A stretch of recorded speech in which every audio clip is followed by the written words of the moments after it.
Hello, here's the preview video for Sunday, May 19th. This will be our last week on our Mud Run series, talking about perseverance. This week's story is on Hebrews 12:1, the cloud of witnesses. God can help you let go of what is holding you back. First activity here is just a real simple object lesson called the ball jar. So you have a ball jar with a ball inside. Now the ball just barely fits inside that jar. In fact, you kind of have to squeeze it in there a little bit. But the idea is that as kids reach their hand in, they might be able to put their hand in and out, but if they try to grab onto that ball, then they're not going to be able to pull their hand back out. Of course, my hands are too big to do that exercise, but kids should be able to put their hand in and out of the jar, but not while holding onto the ball. So you can go through that, allow kids to take a couple different turns, and then you go through the discussion part there, what you say.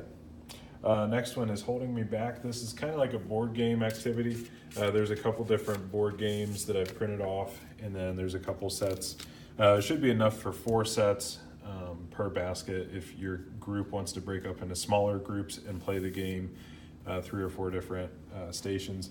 There's some dice there, then there's a variety of little foam beads that you can use as the game pieces. The instructions are pretty simple. If kids land on a spot that's stuck in the mud, then they lose a turn and they have to say the bottom line for this week, which is, God can help you let go of what is holding you back. God can help you let go of what is holding you back. So they say that 2 times and then they lose a turn. If they land on one of these keep going spots, then they get to advance 1 more space and of course not lose a turn.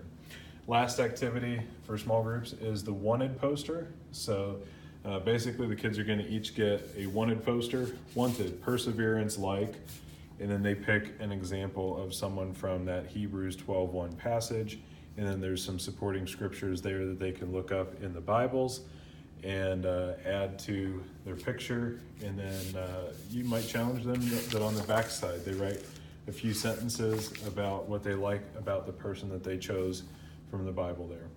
And then there's markers, of course, and pens if they need that. So those are your 3 activities: the ball jar, the board game activity, and then the wanted poster. So pretty simple, good stuff.